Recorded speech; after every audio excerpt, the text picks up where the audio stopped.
नमस्कार दोस्तों, स्वागत है हमारे यूट्यूब चैनल पर सरकारी exam express bye Pradeep sir. तो दोस्तों, आज हम पॉलिटी के 50 क्वेश्चन करेंगे, जिसमें से आ, आपको 5 से 6 क्वेश्चन यूपी पुलिस कांस्टेबल में देखने को मिलेंगे। तो आप जो है मेरे चैनल पर अगर आप नए आए हैं तो चैनल को सब्सक्राइब करिएगा, लाइक करिएगा, अगर पसंद आएगा वीडियो तो शेयर करिएगा।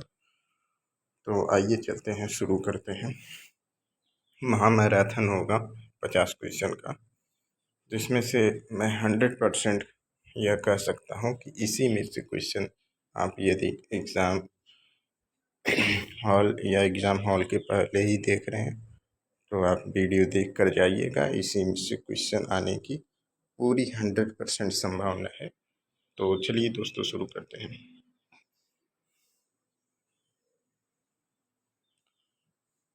संविधान सभा की पहली बैठक कब हुई थी? तो दोस्तों, पहला क्वेश्चन है, संविधान सभा की पहली बैठक कब हुई थी?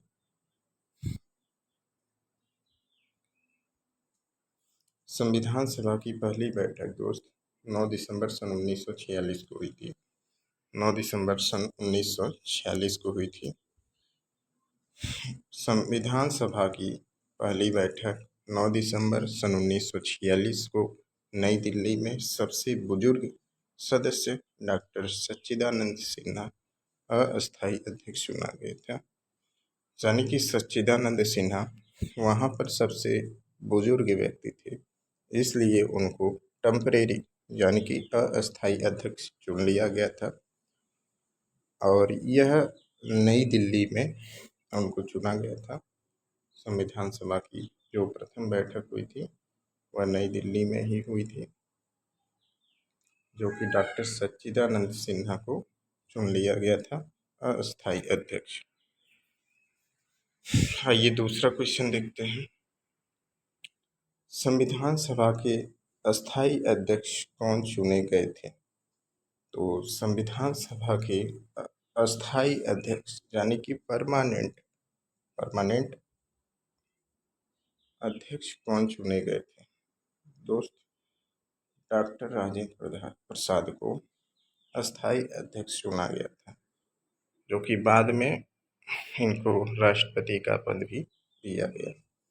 तो 11 दिसंबर सन 1946 को डॉक्टर राजेंद्र प्रसाद को संविधान सभा का अस्थायी अध्यक्ष संविधान सभा का अस्थायी अध्यक्ष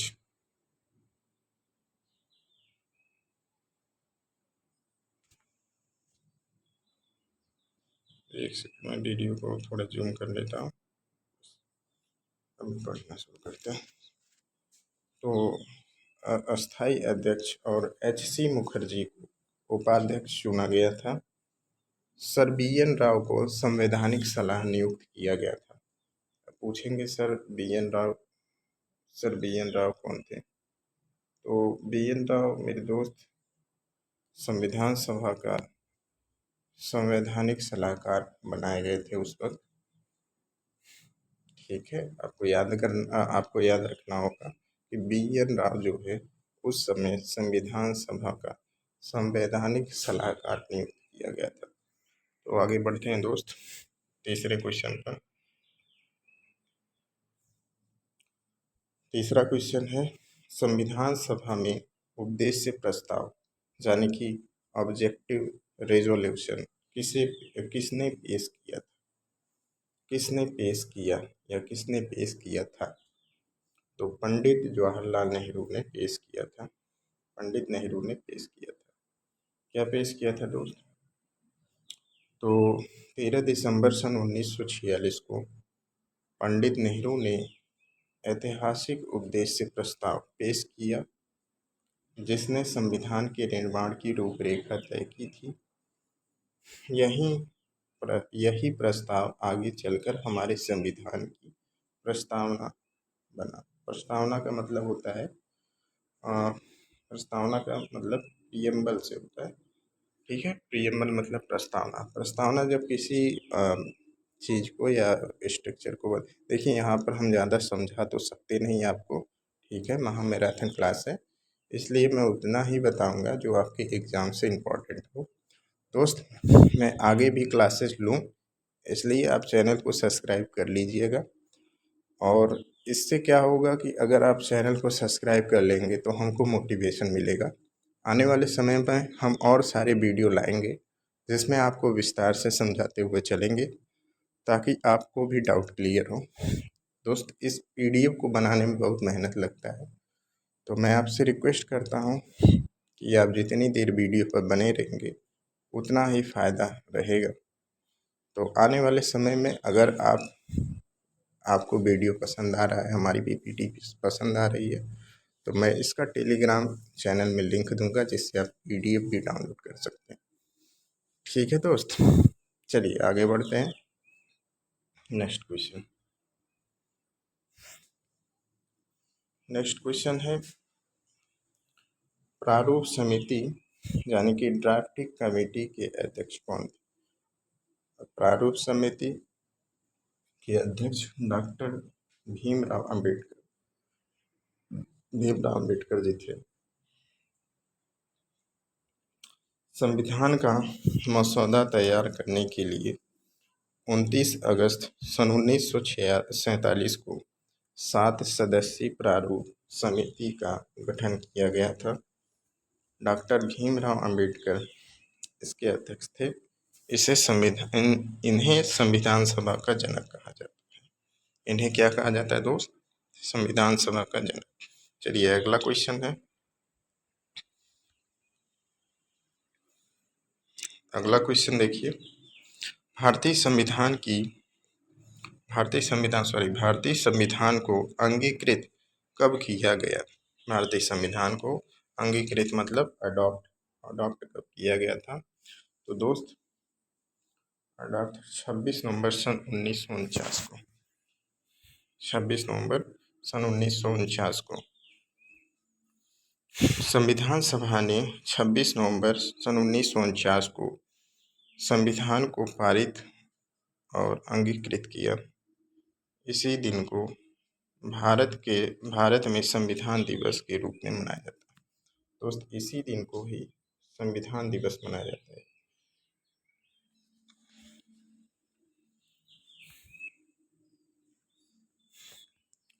छठा क्वेश्चन है, भारतीय संविधान पूर्ण रूप से कब लागू हुआ? भारतीय संविधान पूर्ण रूप से कब लागू हुआ? तो 26 जनवरी 1950। तो 26 जनवरी 1950 को लागू हुआ। संविधान 26 जनवरी 1950 को लागू हुआ क्योंकि 1930 में इसी दिन भारतीय राष्ट्रीय कांग्रेस ने पूर्ण स्वराज दिवस मनाया था। इसी दिन भारत का एक गणतंत्र बना। इसी दिन भारत एक गणतंत्र बना। इसी दिन भारत क्या हुआ? एक गणतंत्र हुआ। और इसी दिन कांग्रेस के जो लोग हैं वो पूर्ण स्वराज दिवस मनाया था। ठीक है, कब मनाया था? 26 जनवरी 1950। तो ये भी एग्जाम के लिए इम्पोर्टेंट है दोस्त। आगे बढ़ते हैं।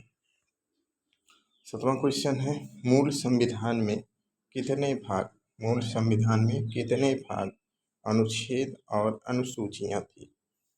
अनुच्छेद और अनुसूचियां जब बनी हुई थी तो संविधान में कितने अनुच्छेद, अनुसूचियां और भाग थे?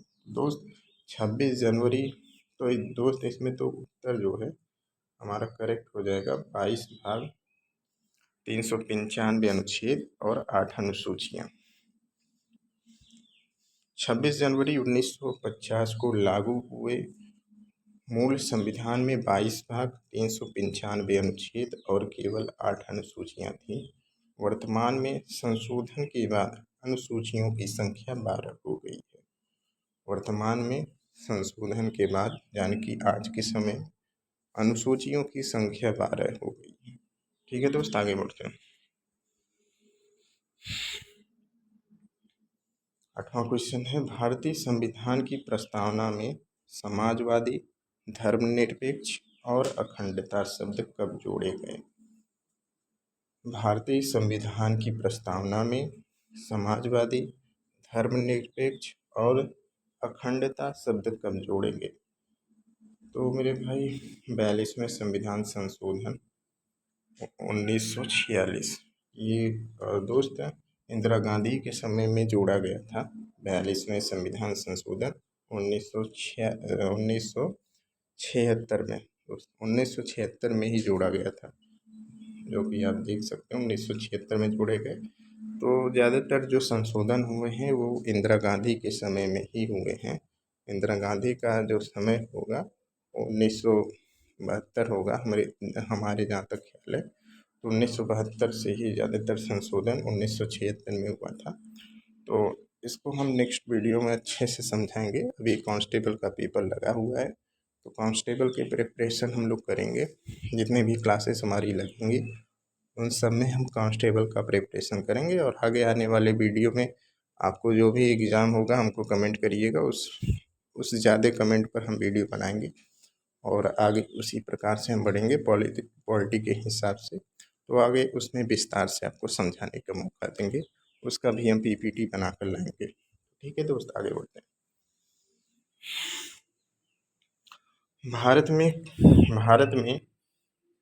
भारत में एकल नागरिकता का प्रावधान किस देश से लिया गया है? तो दोस्त भारत में एकल जो है, एकल नागरिकता है ना, एकल नागरिकता यानी कि सिंगल सिटीजनशिप, यानी कि अगर भारत के आप नागरिक हैं, भारत के अगर आप नागरिक हैं तो आपको भारत में ही रहना पड़ेगा। ठीक है, अगर आपको भारत का नागरिक बनना है तो आप भारत में रहेंगे, और आपको अगर अमेरिका का नागरिक बनना है तो आप अमेरिका में रहेंगे। तो ठीक है, इस प्रकार का। तो इसका सही उत्तर होगा ब्रिटेन से लिया गया है, ब्रिटेन से। ठीक है, ब्रिटेन से लिया गया है। भारत में अमेरिका की तरह भारत में अमेरिका की तरह दोहरी नागरिकता नहीं है। ठीक है दोस्त, अमेरिका में दोहरी नागरिकता है लेकिन भारत में नहीं है। यहाँ हर व्यक्ति केवल भारतीय नागरिक है। यह व्यवस्था और संसदीय शासन प्रणाली दोनों ब्रिटेन से या ब्रिटिश से लिया गया है। ठीक है दोस्त, आगे बढ़ते हैं। आगे बढ़ते हैं।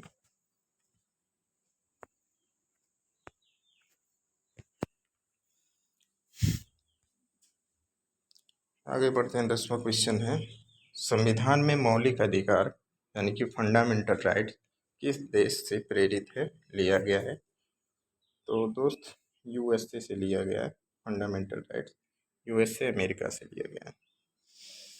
मौलिक अधिकार संविधान के भाग 3 अनुच्छेद 12 से 35 में वर्णित है। इन्हें अमेरिका के बिल ऑफ राइट्स से लिया गया है। भाग 3 को भारत का मैग्ना कार्टा भी कहा जाता है। मेरे दोस्त, भाग 3 को भारत का मैग्ना कार्टा कहा जाता है। दोस्त एक चीज़ मैं और बताऊंगा, यह स्वर्ण सिंह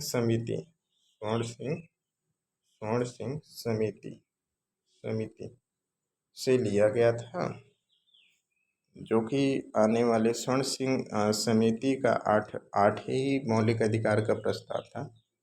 सॉरी, ये मौलिक कर्तव्य स्वर्ण सिंह ने प्रस्ताव किया था, तो ये मौलिक अधिकार की बात कर रहा है, यूएसए से लिया गया। ठीक है, आगे हम बात करेंगे मौलिक कर्तव्य की, तब उसमें हम बताएंगे। ठीक है दोस्त, आगे बढ़ते हैं।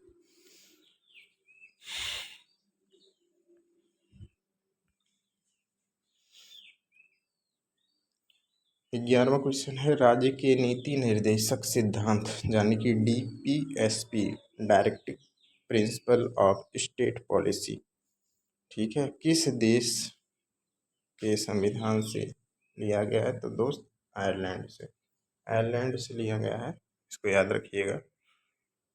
नीति निर्देशक तत्व जो कि भाग 4 में वर्णित है। इसका मुख्य उद्देश्य देश में सामाजिक और आर्थिक लोकतंत्र की स्थापना कर एक कल्याणकारी राज्य बनाना। आइए नेक्स्ट क्वेश्चन।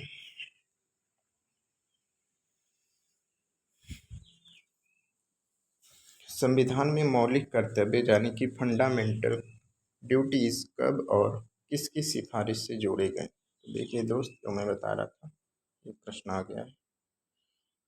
तो 42वें संविधान संशोधन 1976 स्वर्ण सिंह समिति ने इसको पेश किया था। तो मूल संविधान में मौलिक कर्तव्य नहीं थे। उस वक्त जब बना था संविधान तो उसमें मौलिक कर्तव्य नहीं थे, लेकिन सरदार स्वर्ण सिंह समिति की सिफारिश पर 42वें संविधान संशोधन द्वारा भाग 4A और अनुच्छेद 51A जोड़कर 10 मौलिक कर्तव्य शामिल किए गए। वर्तमान में 11 है। वर्तमान में कितने मौलिक कर्तव्य हैं? 11। और सबसे लास्ट का मौलिक कर्तव्य क्या है? 6 से 14 वर्ष के बच्चों को निःशुल्क शिक्षा। ठीक है, आगे बढ़ते हैं।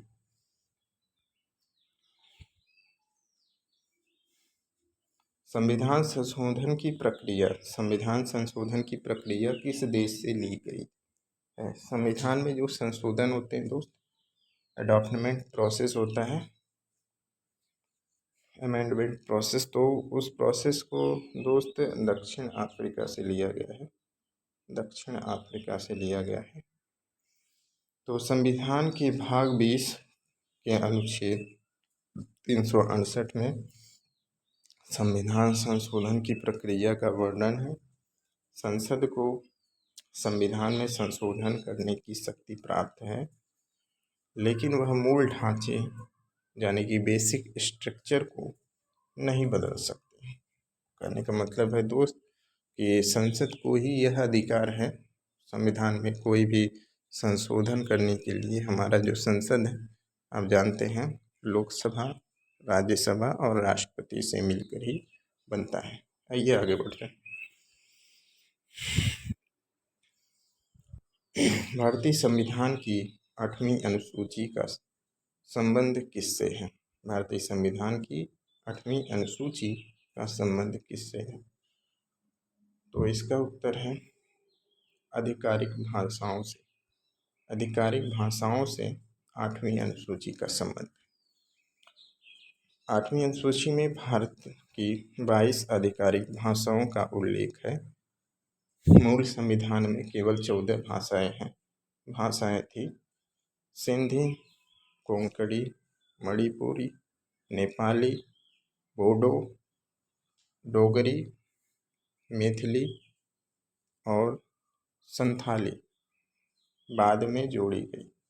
ठीक है दोस्त, ये जितनी भाषाएं आपको दिख रही हैं, ये 14 भाषाएं के अलावा जोड़ी गई हैं और कुल टोटल 22 भाषाएं वर्तमान में हैं। एक चीज़ ध्यान रखिए, भोजपुरी, जो भोजपुरी है, भोजपुरी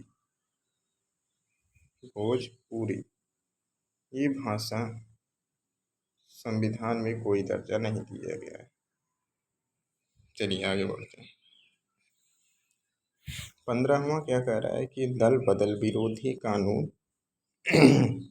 एंटी डिफेंस लॉ। तो दोस्त, दल बदल कानून यानी कि एंटी डिफेंस लॉ किस अनुसूची में है? किस अनुसूची में है? तो 10वीं अनुसूची में है दोस्त। 10वीं अनुसूची को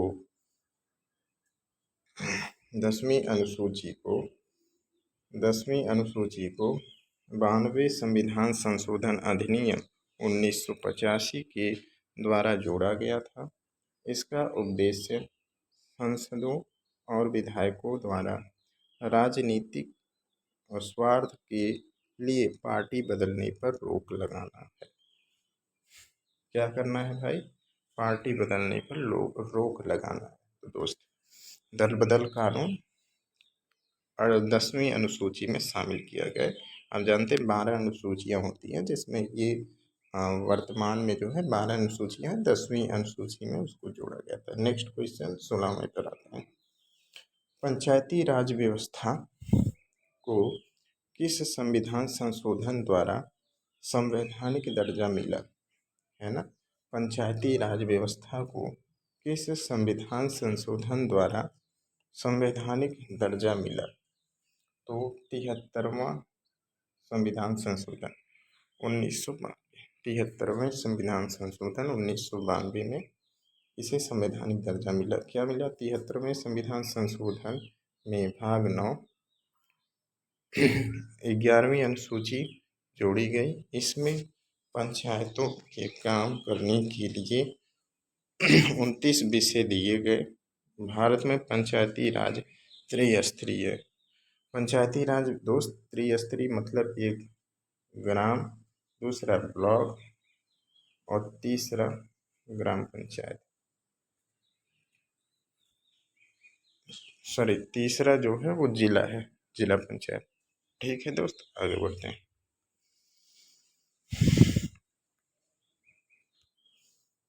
नगर पालिकाओं यानी कि अर्बन लोकल गवर्नमेंट से कौन सी अनुसूची संबंधित है?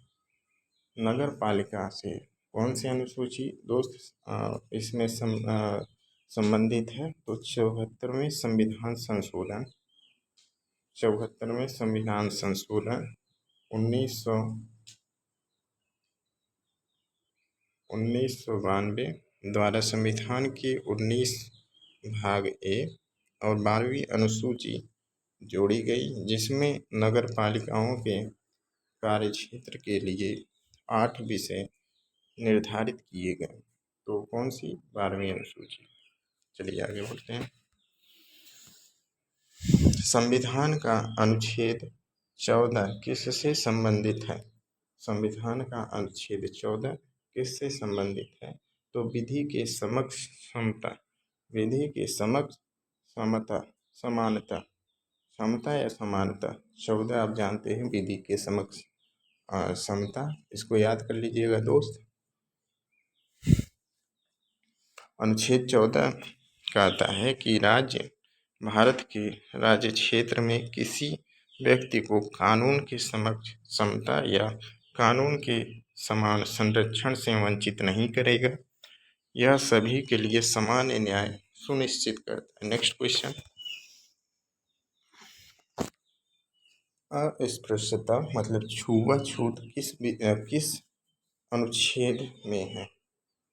छुआछूत, ये अस्पृश्यता का मतलब छुआछूत का अंत किस अनुच्छेद में किया गया है? तो दोस्त 17 में, अनुच्छेद 17 में बताया गया है कि यह बहुत ही महत्वपूर्ण मौलिक अधिकार है जो समाज से छुआछूत और जैसी कुप्रथा को समाप्त करना था। किसी भी रूप में अस्पृश्यता का आचरण करना कानूनन एक दंडनीय अपराध है। तो दोस्त कानूनन एक दंडनीय अपराध है। आगे बढ़ते हैं। प्रेस की स्वतंत्रता, फ्रीडम ऑफ प्रेस किस अनुच्छेद में अंतर्निहित है?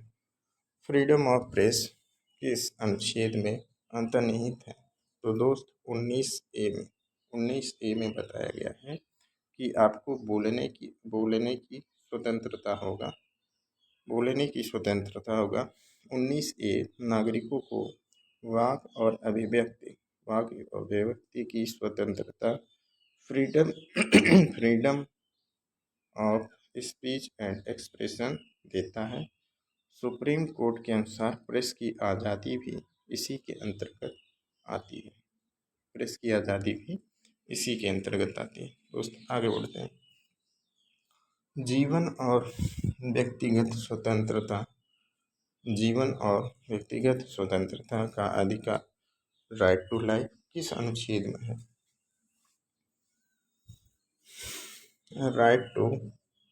राइट टू लाइफ किस अनुच्छेद में है? तो दोस्त अनुच्छेद 21 में है। अनुच्छेद 21 में राइट टू लाइफ है, जीने का अधिकार है। तो अनुच्छेद 21 की घोषणा, अनुच्छेद 21 घोषित करता है कि किसी भी व्यक्ति को विधि द्वारा स्थापित प्रक्रिया के बिना उसके प्राण या दैविक स्वतंत्रता से वंचित नहीं किया जाएगा। आपातकाल में इसे निलंबित नहीं किया जा सकता। दोस्त आपातकाल लगने पर भी, इमरजेंसी लगने पर भी इसको निलंबित नहीं किया जा सकता। आगे बढ़ते हैं। 6 से 14 वर्ष के बच्चों के लिए निःशुल्क शिक्षा और अनिवार्य शिक्षा किस अनुच्छेद में है? दोस्त, निःशुल्क शिक्षा और अनिवार्य शिक्षा की बात की है तो अनुच्छेद 21A में बात किया गया है।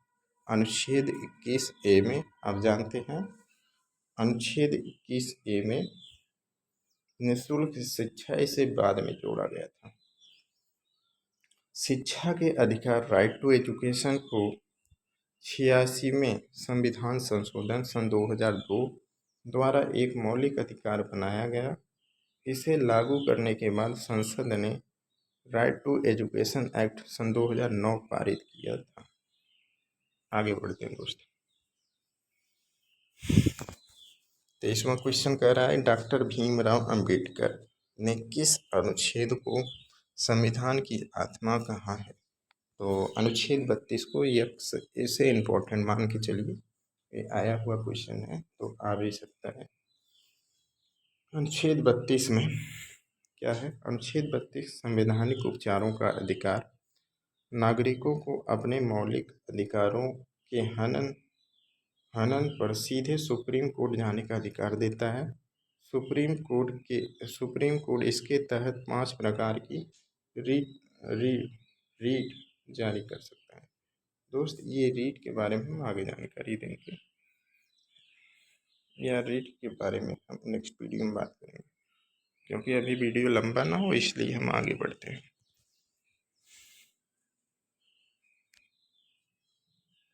नेक्स्ट क्वेश्चन है, ग्राम पंचायतों के गठन यानी कि ऑर्गेनाइजेशन ऑफ विलेज पंचायत्स का निर्देश किस अनुच्छेद में है? ग्राम पंचायतों के गठन से संबंधित जो अनुच्छेद है वो अनुच्छेद 40 है। यह एक गांधीवादी नीति निर्देशक सिद्धांत DPSP directive principle of state policy है। राज्य को निर्देश दिया गया है, राज्य को निर्देश दिया गया है कि वह ग्राम पंचायतों का गठन करे और उन्हें स्वायत्त शासन की इकाइयों के रूप में काम करने की शक्तियाँ दे। आगे बढ़ते हैं। समान नागरिक संहिता यूसीसी यूनिफॉर्म सिविल कोड का उल्लेख किस अनुच्छेद में है? अनुच्छेद 44 में है दोस्त, अनुच्छेद 44 में है। समान नागरिक संहिता यह बताता है कि देश में एक ही कानून होगा।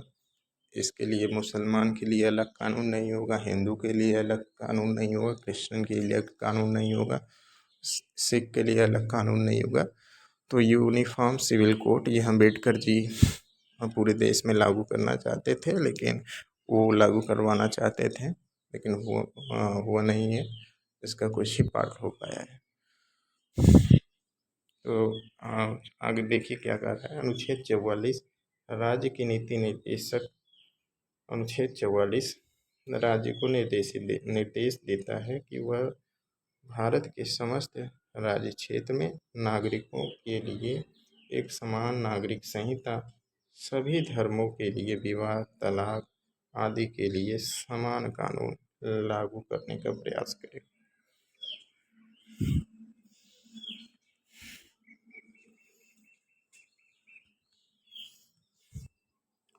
भारत का एक राष्ट्रपति होगा, यह किस अनुच्छेद में वर्णित है? तो भाई राष्ट्रपति के अनुच्छेद 52 से शुरू होकर 61 तक चलता है, तो 52 पर ही शुरू होता है राष्ट्रपति का।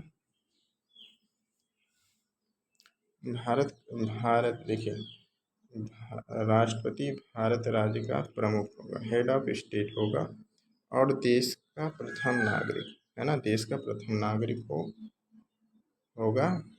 और क्या है दोस्त, वह संघ की कार्यपालिका की शक्ति का प्रमुख होगा। अनुच्छेद 53 जिसका प्रयोग वह मंत्रिमंडल, ठीक है, मंत्रिमंडल की सलाह पर करता है। नेक्स्ट क्वेश्चन, राष्ट्रपति पर महाभियोग चलाने की प्रक्रिया किस अनुच्छेद में है? राष्ट्रपति पर महाभियोग चलाने की प्रक्रिया किस अनुच्छेद में है? तो अनुच्छेद 61 महाभियोग की बात करता है दोस्त वीडियो हम बहुत धीमे धीमे इसलिए चल रहे हैं क्योंकि जो है यह महा मैराथन क्लास है। ठीक है, तो इसमें हम ऐसे ही चलेंगे। आगे आने वाले ऑब्जेक्टिव टाइप सभी क्वेश्चन पर हम उसमें टाइम कम देंगे, समझाएंगे कम, तो जल्दी जल्दी बढ़ेंगे। तो दोस्त ये मैराथन क्लास है, तो इसलिए हम धीमे बढ़ेंगे व्याख्या करते हुए। आगे बढ़ते हैं। राष्ट्रपति को क्षमादान की शक्ति किस अनुच्छेद के तहत प्राप्त है? राष्ट्रपति को क्षमादान की शक्ति किस अनुच्छेद के तहत प्राप्त है? अनुच्छेद 72। अनुच्छेद 72 के में क्षमादान कर सकते हैं, यानी कि अनुच्छेद 72 के तहत राष्ट्रपति किसी अपराधी के लिए दोषी ठहराए गए व्यक्ति के दंड को क्षमा कर सकता है, कम कर सकता है, यह स्थगित कर सकता है। इसमें फांसी की सज़ा माफ़ करने की शक्ति भी शामिल है दोस्त। चलिए, संसद की संयुक्त बैठक यानी कि ज्वाइंट सीटिंग बुलाने का अधिकार किसे है? तो राष्ट्रपति को है। अनुच्छेद 108 के तहत राष्ट्रपति बुला सकता है संयुक्त बैठक। जब लोकसभा और राज्यसभा के बीच साधारण विधेयक पर गतिरोध हो जाता है तो राष्ट्रपति संयुक्त बैठक बुलाता है। इस संयुक्त बैठक की अध्यक्षता हमेशा लोकसभा अध्यक्ष करता है। आगे बढ़ते हैं। राष्ट्रपति द्वारा अध्यादेश जारी करने की शक्ति किस अनुच्छेद में है? राष्ट्रपति अध्यादेश अगर जारी करता है तो वो किस अनुच्छेद में है? अनुच्छेद 123 में है। जब संसद का एक सत्र नहीं चल रहा हो और किसी तत्काल कानून की आवश्यकता हो तो राष्ट्रपति अध्यादेश जारी कर सकता है। इसका प्रभाव संसद द्वारा बनाए गए कानून के समान ही हो सकता है।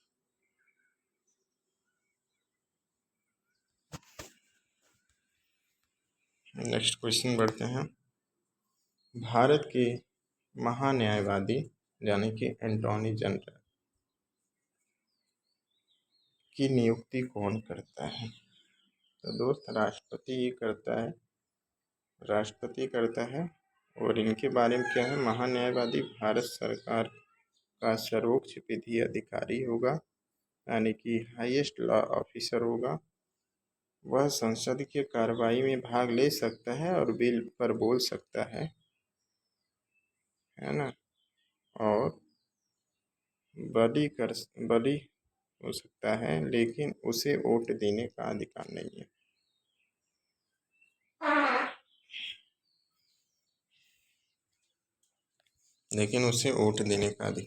दोस्त आगे क्वेश्चन देखते हैं। संसद पार्लियामेंट का गठन किनसे मिलकर होता है? तो दोस्त पार्लियामेंट का जो गठन है, दोस्तों हम बहुत स्लो इसलिए चल रहे हैं क्योंकि ये मैराथन क्लास है और मैराथन क्लास में हम आपको समझाते हुए व्याख्या करते हुए चलते हैं। हमारा जो नेक्स्ट क्लास ऑब्जेक्टिव टाइप का आएगा उसमें दोस्त हम फास्ट और क्विक रिवीजन करेंगे, जो कि नेक्स्ट वीडियो में लाने वाले हैं। अनुच्छेद 79 के अनुसार भारत की एक संसद होगी। राष्ट्रपति किसी सदन का सदस्य नहीं होगा, फिर भी वह संसद की अभिन्न अंग है, क्योंकि कोई भी बिल उसके हस्ताक्षर के बिना कानून नहीं बनता। आगे बढ़ते हैं। राज्यसभा का पदेन सभापति कौन होता है? राज्यसभा का पदेन सभापति कौन होता है? तो दोस्त उपराष्ट्रपति होता है भारत का। अनुच्छेद 64 और 89 के अनुसार उपराष्ट्रपति राज्यसभा का पदेन अध्यक्ष होता है। राज्यसभा एक अस्थायी सदन है, इसे कभी भंग नहीं किया जा सकता। इसके 1/3 सदस्य 2 साल में रिटायर होते हैं। नेक्स्ट क्वेश्चन पे बढ़ते हैं।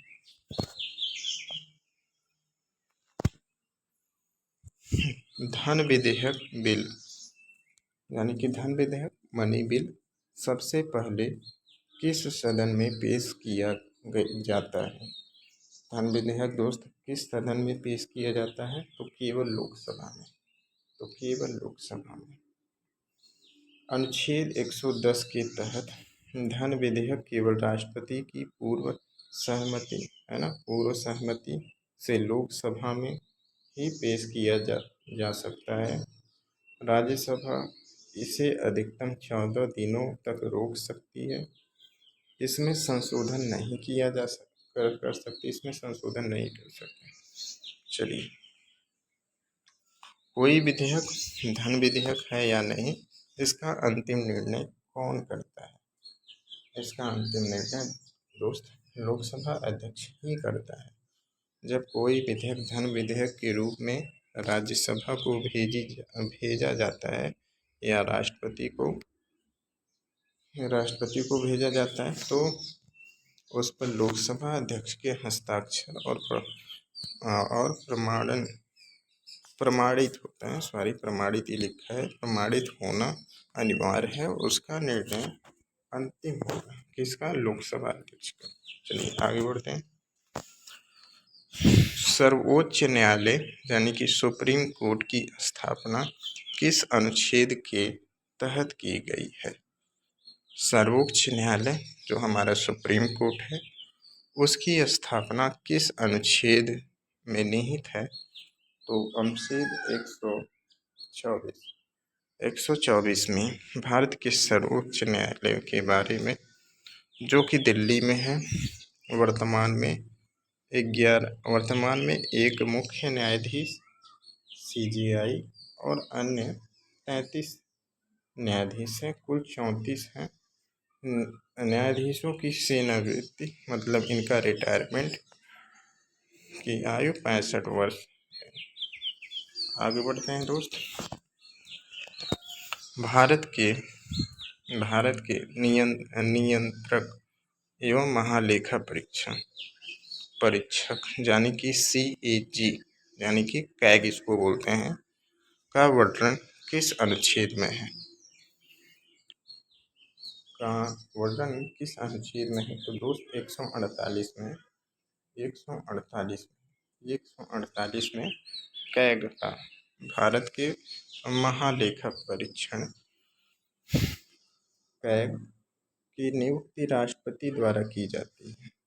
इसे सार्वजनिक धन का संरक्षक गार्जियन ऑफ पब्लिक पर्स कहा जाता है। ठीक है, यह केंद्र और राज्य दोनों सरकारों के खातों का ऑडिट करता है, रखवाली करता है। ठीक है, 38वां क्वेश्चन है। देखिए दोस्त, हम बहुत स्लो चल रहे हैं, ज़्यादा स्लो चल रहे हैं। जैसा भी होगा आप थोड़ा कमेंट करके बताइएगा, क्योंकि हमारा ये वीडियो अभी स्टार्ट ही हुआ है, तो ये यूपी पुलिस के लिए ही टारगेटेड है। और जो भी प्रॉब्लम हो, जो भी समस्या हो, कमेंट करके हमको एक्सप्लेन कर दीजिएगा, ताकि आगे आने वाले वीडियो में हम सुधार कर पाएँ। और फिर अगर आपको वीडियो चाहिए होगा तो हमें कमेंट करिए ज़्यादा से ज़्यादा, तो वही आगे मोटिवेट होकर वीडियो बनाएंगे। तो नेक्स्ट क्वेश्चन हमारा ये पढ़ते हैं। राज्य में राज्यपाल की नियुक्ति कौन करता है? राज्य में राज्यपाल की नियुक्ति कौन करता है? तो दोस्त राष्ट्रपति करता है। राज्यपाल की नियुक्ति राष्ट्रपति करता है, इसमें कोई शक नहीं है। राज्यपाल राज्य का एक संवैधानिक प्रमुख होता है। वह राष्ट्रपति का प्रसाद पर्यंत यानी कि डर्निंग द इश्यू और प्रेसिडेंट का पद धारण करता है। राज्यपाल बनने के लिए न्यूनतम आयु 35 वर्ष होनी चाहिए। दोस्त, राज्यपाल और राष्ट्रपति का आयु 35 वर्ष ही निर्धारित किया गया है। अगला क्वेश्चन है, राज्य विधानमंडल का उच्च सदन कौन सा होता है? राज्य विधानमंडल का उच्च सदन कौन सा होता है? तो दोस्त, विधान परिषद होता है। विधान परिषद। वर्तमान में भारत के केवल 6 राज्य में द्विसदनीय व्यवस्था है। उत्तर प्रदेश, बिहार, महाराष्ट्र, कर्नाटक, आंध्र प्रदेश और तेलंगाना। विधान परिषद को भंग नहीं किया जा सकता, लेकिन इसे समाप्त किया जा सकता है। आगे बढ़ते हैं।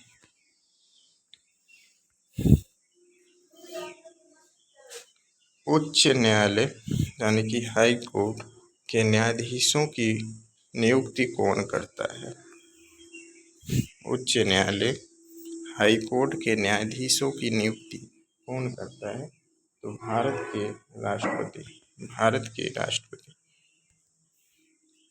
अनुच्छेद 217 के अनुसार हाई कोर्ट के जजों की नियुक्ति राष्ट्रपति के द्वारा भारत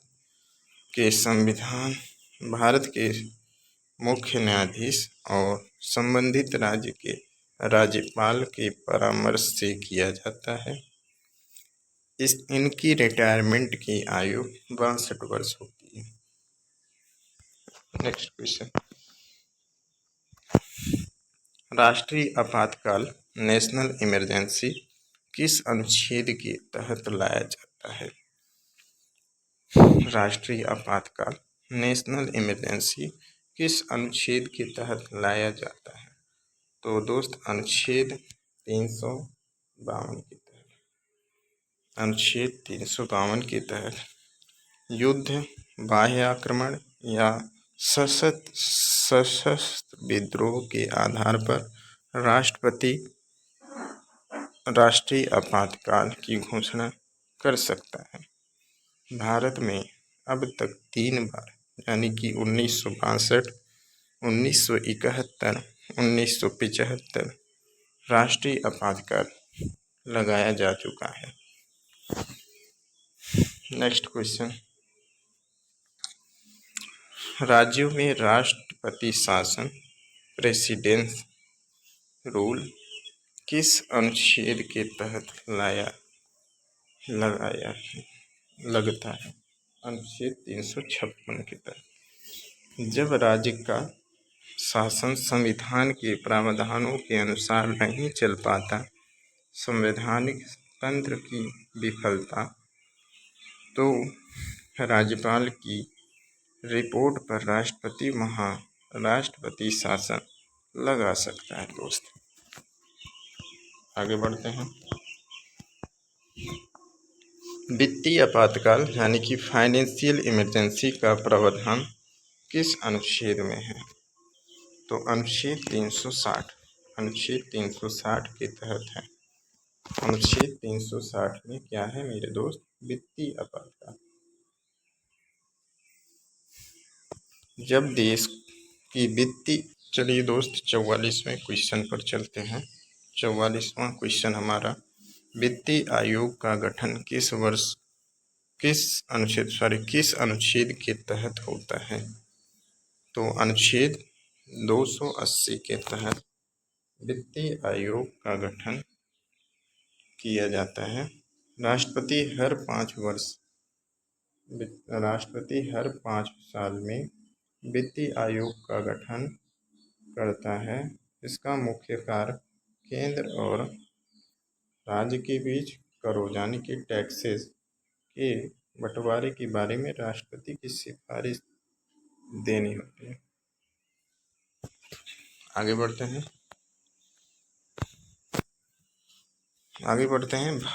भारत निर्वाचन आयोग इलेक्शन कमीशन ऑफ इंडिया का वर्णन किस अनुच्छेद में है?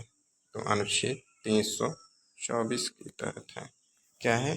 निर्वाचन आयोग एक स्वतंत्र संवैधानिक निकाय है जो संसद, राज्य विधानमंडलों, राष्ट्रपति और उपराष्ट्रपति के स्वतंत्र और निष्पक्ष चुनाव कराने के लिए जिम्मेदार है। आगे बढ़ते हैं दोस्त। 46वें पे संघ लोक सेवा आयोग यूपीएससी किस अनुच्छेद के अंतर्गत आता है? यूपीएससी किस अनुच्छेद के अंतर्गत आता है? तो 315 के अंतर्गत यूपीएससी का उल्लेख है। 315 में संघ के लिए यूपीएससी और राज्य के लिए राज्य लोक सेवा आयोग एसपीसीएस का प्रावधान यूपीएससी के अध्यक्ष और सदस्यता की नियुक्ति राष्ट्रपति द्वारा की जाती है। आगे बढ़ते हैं दोस्त। संपत्ति का अधिकार यानी कि राइट टू प्रॉपर्टी वर्तमान में क्या है? कानूनन अधिकार है दोस्त। कानूनन अधिकार है 44वें संविधान संशोधन 1978 द्वारा संविधान और संपत्ति के अधिकार को मौलिक अधिकार की सूची से भाग 3 से हटा दिया गया। यह अनुच्छेद 301 के तहत एक सामान्य कानूनी और संवैधानिक अधिकार है।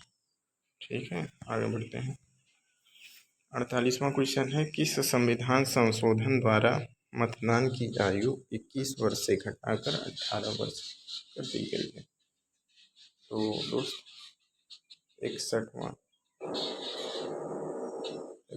संविधान संशोधन 1989 के तहत यह राजीव गांधी सरकार के दौरान 61वें संविधान संशोधन अधिनियम 1988 द्वारा अनुच्छेद 326 में संशोधन किया गया और 1989 से चुनाव में वोट डालने की जो न्यूनतम आयु वर्ष 18 वर्ष लागू की गई। आगे बढ़ते हैं। जीएसटी किस संविधान संशोधन अधिनियम द्वारा लागू किया गया? जीएसटी दोस्त, जीएसटी 101वें संविधान संशोधन 2016 क्या है? जीएसटी नरेंद्र मोदी ने ही, आपने जानते हैं नरेंद्र मोदी ने ही लागू किया था। तो 1 जुलाई सन 2017 से पूरे देश में लागू किया गया। इसके तहत जीएसटी परिषद अनुच्छेद 279A का गठन किया गया, जिसकी अध्यक्षता केंद्रीय वित्त मंत्री करते हैं। आगे बढ़ते हैं दोस्त। ये लास्ट क्वेश्चन है 50वां। आज का हमारा मैराथन कंप्लीट हो जाएगा। दोस्त अगर वीडियो पसंद आए तो वीडियो को लाइक करिए, चैनल को सब्सक्राइब करिए और बेल आइकन को प्रेस करिए ताकि नेक्स्ट वीडियो हमारा जो आए आपको मिल जाए। तो 50वां क्वेश्चन हम पूरा कर लेते हैं। संविधान में कुल कितने मौलिक कर्तव्य हैं? तो 11 मौलिक कर्तव्य हैं। 11 मौलिक कर्तव्य हैं दोस्त। 86वें संविधान संशोधन 2002 11वां मौलिक कर्तव्य जोड़ा गया है, जिसमें 6 से 14 वर्ष के बच्चों के लिए माता पिता अभिभावक का कर्तव्य निर्धारित किया गया कि वे अपने बच्चों को शिक्षा के अवसर को प्रदान करें। यह 11वां मौलिक कर्तव्य में है। ठीक है दोस्त।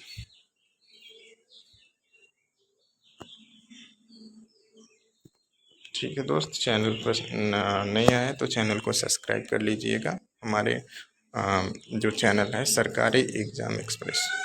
थैंक यू दोस्त, नमस्कार।